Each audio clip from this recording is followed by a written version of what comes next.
Hello friends, my self सी रवनीत कौर। जैसे कि आप लोग जानते हो कि आजकल दिवाली फेस्टिवल का सीज़न है, तो क्यों ना हम जान लें जीएसटी प्रोविजंस दिवाली गिफ्ट्स के regarding.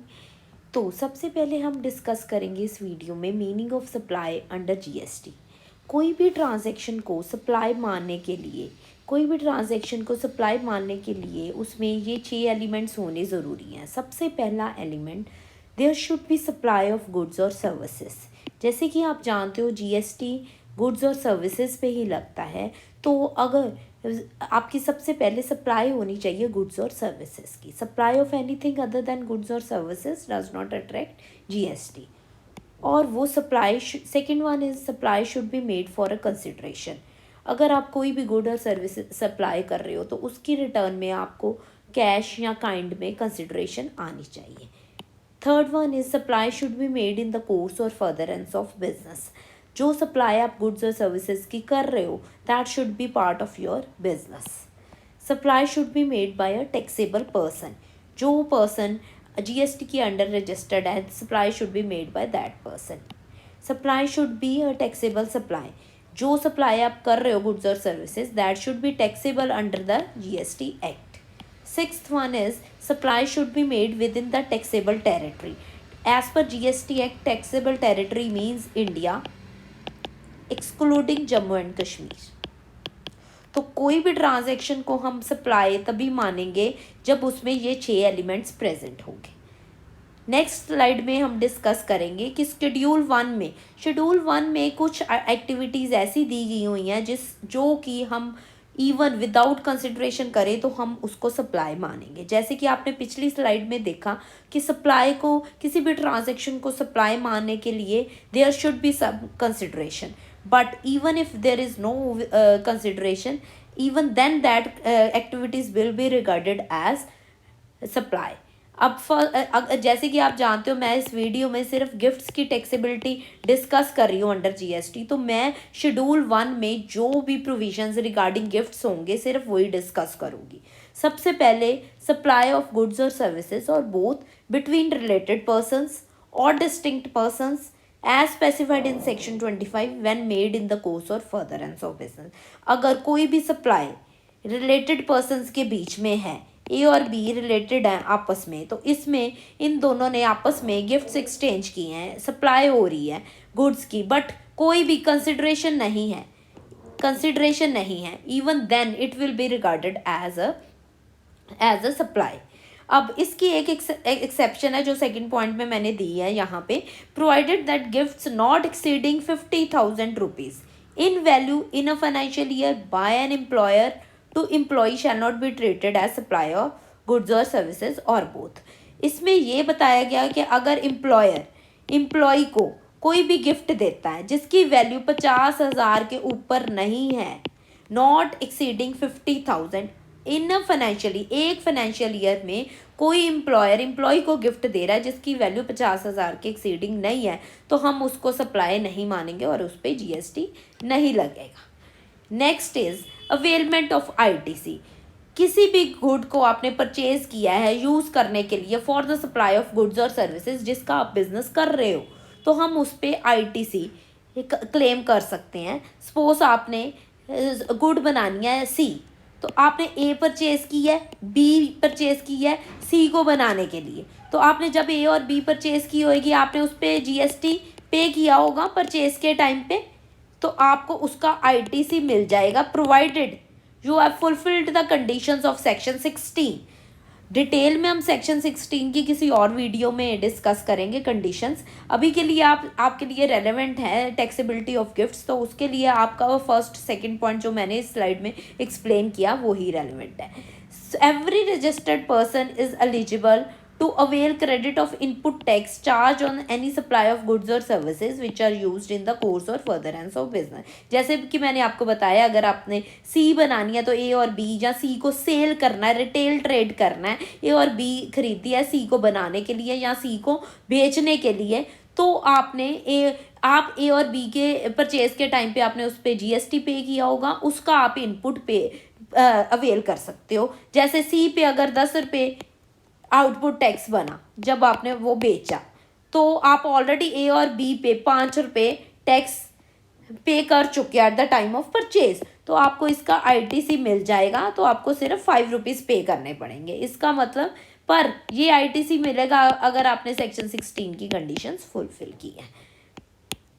Next is block credit. अगर आपने सेक्शन 16 में देखा कि आप गुड्स के upon the fulfilment of certain conditions आप गुड्स का आईटीसी क्लेम कर सकते हैं, बट जो सेक्शन 17 सब सेक्शन 5 है उसमें कुछ क्रेडिट कुछ गुड्स और सर्विसेज पे ब्लॉक कर दिए गए हुए हैं कि इस गुड्स और सर्विसेज पे आप क्रेडिट नहीं क्लेम कर सकते, even if it is made in the course और फर्दरेंस ऑफ बिजनेस। अब सेक्शन एच कहता है क्लॉज एच कहता है सेक्शन 17 सब सेक्शन 5 का कि आईटीसी ऑन गिफ्ट्स के साथ वो डील करता है। द क्रेडिट रिस्ट्रिक्ट कर दिया गया हुआ है, मतलब no ITC can be claimed on goods that are given as gifts. अगर आपको किसी भी गुड को या सर्विस को एज अ गिफ्ट दे रहे हो किसी को, तो आप उस पर क्रेडिट नहीं क्लेम कर सकते। Due to section 17 subsection 5 it is so stipulated that no ITC on any goods can be availed if they are given as gifts. So in the next slide हमने एक समराइज्ड टेबल बना दिया है जिसमें आपको explain किया गया हुआ है कि कौन सा गिफ्ट किसको दें, तो हम आउटपुट टैक्स हमें पे करना पड़ेगा और उस पर आईटीसी रिवर्सल करना पड़ेगा कि नहीं करना पड़ेगा। सबसे पहला, अगर कोई भी बिजनेस अपने कस्टमर को कोई भी गिफ्ट देता है तो irrespective of any limit output tax आपको उस पर पे नहीं करना पड़ेगा। अगर जीएसटी नहीं लगेगा तो इसका मतलब आपको आईटीसी अगर आपने ले लिया तो you have to reverse that ITC as it is a block credit as per section 17 subsection 5 clause H. अब अगर एम्प्लॉय को अपने एम्प्लॉयर से गिफ्ट मिलता है and that value is not exceeding the 50,000 पर एम्प्लॉय पर एनम, जो 50,000 की लिमिट है that is per employee per annum financial year देखना हमने यहाँ पे। अब उस पे अप टू 50,000 कोई जीएसटी नहीं लगेगा, जीएसटी नहीं लगेगा तो आप आईटीसी उसका नहीं क्लेम कर पाओगे। तो अगर आपने क्लेम कर लिया तो बेटर है आप आईटीसी उसको रिवर्स कर दो, because it is a block credit as per section 17 sub section 5 clause H.